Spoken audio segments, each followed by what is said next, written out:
வணக்கம். தமிழகத்தில் அரசியல் வெப்பம் நாளுக்கு நாள் உயருது. இது காலநிலையால் கட்சிகளின் கூட்டணியின் கலக்கத்தால் தான். எந்த கட்சியும் இன்னமும் கூட்டணிக்கு ரெடியா என்கிற கேள்விக்கு பதில் சொல்ல மறுக்குது. ஆனால் எல்லா கட்சியும் கூட்டணி பேச்சு பயிற்சியில் இருக்குது. பரபரப்பு மீடியா யூடியூப் சேனலில் நாங்கள் ராணுவ ஆய்வுகளை செய்த பழக்க தோஷத்தில் தமிழக ஆய்வுகளை பார்த்தால் இதுவும் ஏதோ ராணுவ அரங்கு போல இருக்குது. இன்று அரசியல் களம் மட்டுமல்ல, ராணுவ ரீதியில் ஒரு ஸ்ட்ராட்டஜிக் அப்டேட் தான் இது. தமிழக அரசியலில் உள்ள யாரும் இராணுவத்திலிருந்து வரவில்லை, இருப்பினும் ராணுவ கனெக்ஷன் இருக்குது. ஸ்டாலின், விஜய் இருவரும் தளபதிகளாக இருந்துள்ளார்கள், ஆனால் யுத்தம் புரிந்ததில்லை.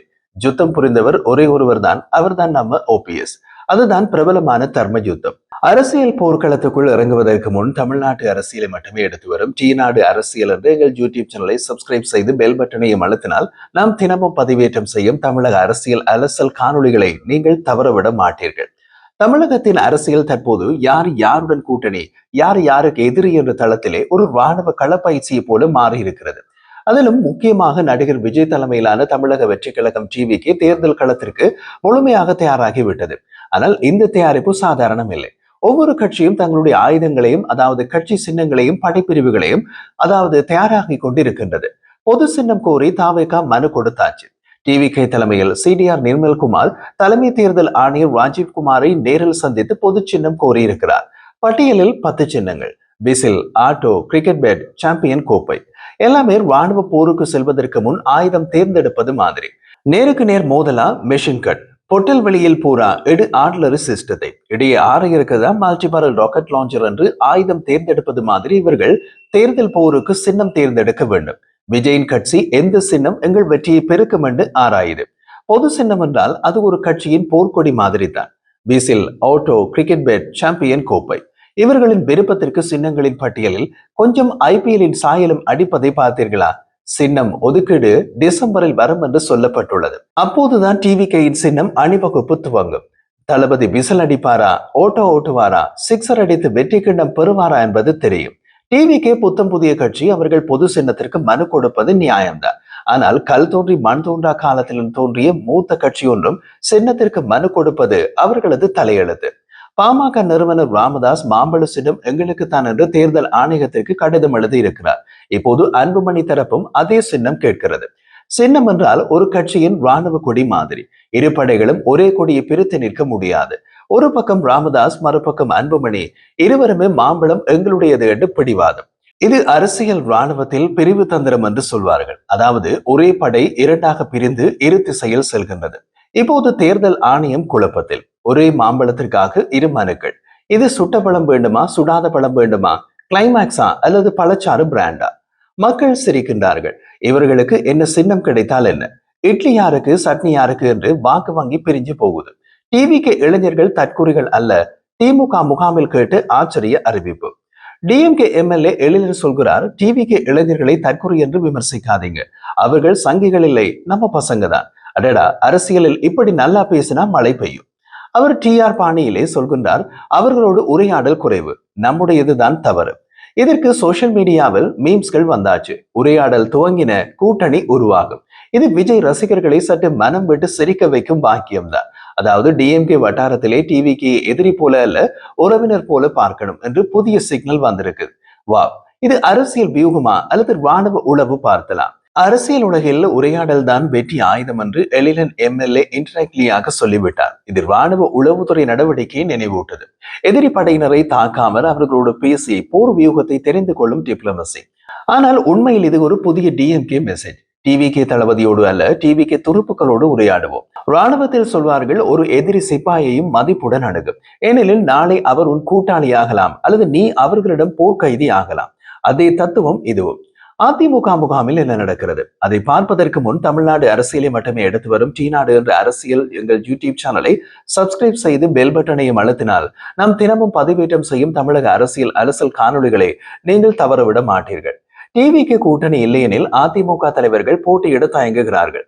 அதிமுக வட்டாரங்களில் ஒரு அச்சம், டிவிக்குடன் கூட்டணி இல்லாமல் நம்மால் வெற்றியை காண முடியாது. ஏனெனில் விஜய் என்கின்ற ஒரு புதிய ராணுவ தளபதி அரசியல் போர்க்களத்தில் குதித்து விட்டார்.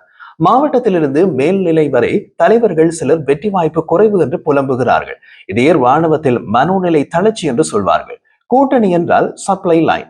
அந்த லைன் வெட்டப்பட்டால் படைக்கு உணவும் இல்லை, துப்பாக்கி குண்டும் இல்லை. அதே போல கூட்டணிக்கு இல்லாத அதிமுக தற்போது சப்ளை லைன் இல்லாமல் நிற்கின்றது. இப்போது பரபரப்பாக அடிபடும் பேச்சு, விஜய் டிஎம்கே கூட்டணி கட்சி தலைவர் ஒருவரை ரகசியமாக சந்தித்தாரா? சென்னையில் ரகசிய சந்திப்பு நடந்ததாக வட்டாரங்கள் சொல்லுது. எந்த கட்சி தலைவர் பெயர் வெளியாகவில்லை. ஆனா ஈராக்கில் ரசாயன ஆயுதம் இருக்கு என்று சிஐஏ சொன்னது போல உளவு தகவல் இருப்பது உறுதி. ஆனால் ஆதாரம் கையில் இல்லை. உளவு தகவல் உண்மையோ பொய்யோ, இழப்பு ஈராக்குக்கு. நம்ம கேஸில் இழப்பு திமுகவுக்கு. கூட்டணி கட்சிகளின் தலைவர்களை உளவு பார்க்க வேண்டும். மறுபக்கத்தில் டிடிவி தினகரன், ஓபிஎஸ் கூட்டணி தேடலில் குழப்பம். என்டிஏயில் இருந்து விலகி ஓபிஎஸ், டிடிவி தினகரன் இருவரும் இப்போது டிவிகே உடன் இணைவோமா என்று ஆராய்கிறார்கள். ஆனால் விஜய் தரப்பிலிருந்து எந்த சைகையும் இல்லை. இதெல்லாம் காதல் கதைகள்ல வரும் சைலன்ஸ் போல. அவங்களுக்கு பக்கம் மெசேஜ் அனுப்பினோம், சீன் வந்தது, ரிப்ளை இல்லை. இப்போது ஓபிஎஸ்க்கும் தினகரனுக்கும் கட்சி படம் காத்திருக்கின்றது என்ற தலைப்போடு ஒரு புதிய ரீமேக் உருவாகிவிட்டது. இதுதான் ராணுவத்தின் கிளாசிக் கூட்டணி தேடல். படையின் கமாண்டோக்கள் இருவர் புதிய கூட்டணிக்காக சுற்றும் போது எதிரிகள் ஏற்கனவே கோட்டைகளை கட்டிவிட்டனர். டிவிகே தரப்பு இவர்களை ஒரு கட்சியாக மதிப்பதாக கூட தெரியல. இதனால் தினகரன், ஓபிஎஸ் இருவரும் குறும்படை நிலைக்கு தள்ளப்பட்டிருக்கின்றார்கள். உங்க படையோட ஒரு ஓரமா நின்று போர் புரிய வருகிறோம் என்று கேட்டாலும் யாரும் ஆட்டத்தில் சேர்க்கிற மாதிரி இல்லை. வாக்காளர் பட்டியலில் திருத்தம், எஸ்ஐஆர் அல்லது சார், இந்த ஒரு விஷயம் தான் இப்போது நீதிமன்றம் முதல் தெருவரை தீப்பிடித்து இருக்கின்றது. சார் என்கின்ற வாக்காளர் பட்டியல் திருத்தம், இதுதான் இப்போது அரசியல் ஹாட் டாபிக். டிஎம்கே, காங்கிரஸ் கூட்டணி கட்சிகள் எல்லாம் எஸ்ஐஆரில் உள்நோக்கம் இருக்கு என்று வழக்கு தொடர்ந்தாங்க. அது சரி, நடக்கிறதை நடக்க கூடாது என்று வழக்கு போடலாம். நடக்கிறதை நடக்க வேண்டும் என்று யாராவது வழக்கு போடுவார்களா? ஏடிஎம்கேயும் வழக்கு போடுதே. நீதிமன்றம் திகைத்து போய் கேட்டது, எதுக்கு இந்த மனு? ஏடிஎம்கே, நாங்கள் சட்டப்படிதான் இடைக்கால மனு கொடுத்தோம் என்று விளக்கம் கொடுத்திருக்கு. அதுக்கு நீதிமன்றத்தில் இடமில்லை. உங்க வழக்கை தள்ளுபடி செய்ய வேண்டியிருக்கும் என்றார் நீதிபதி. அப்ப நீதிமன்றத்தை விட்டு வெளியே தெருவுக்கு வர வேண்டியதுதான். இது இரு தளங்களிலுமே ஒரே நேரத்தில் நடைபெறும் போரியல் பணி. திமுக நடத்துவது சட்ட யுத்தம், அதிமுக நடத்துவது தெருச்சண்டை. இப்போது பார்க்கிறோம், டிவிகே புதிய படைப்பிரிவு போல் உருவாகுகிறது. டிஎம்கே தனது நிலைகளை வலுப்படுத்துகிறது. ஏடிஎம்கே கூட்டணிக்கு தலைவர் கைவசம் இருக்க தளபதியை தேடுகிறது. பிஎம்கே சின்ன போரில் சிக்கிக் கொண்டிருக்கிறது. ஓபிஎஸ் மற்றும் டிடிவி காட்டுக்குள் தொலைந்து போய் தனித்து தத்தளிக்கும் படைகளாக அலைகின்றனர். அவர்களது படைப்பிரிவில் சின்னமா இருக்கிறாரா இல்லையா என்று தெரியவில்லை. முன்னாடி எப்படி இருந்தவங்க பின்னாடி இப்படி ஆயிட்டாங்களே. மறுபக்கத்தில் சீமான் தலைமையிலான நாம் தமிழர் கட்சி போர்க்களத்தில் நிற்கிறார்களா, வயல்வெளியில் நிற்கிறார்களா என்று எதுவும் புரியவில்லை. தமிழ்நாட்டின் அரசியலை பசுமையாக்கும் கட்சியாக நாம் தமிழர் கட்சி மாறி வருகிறது.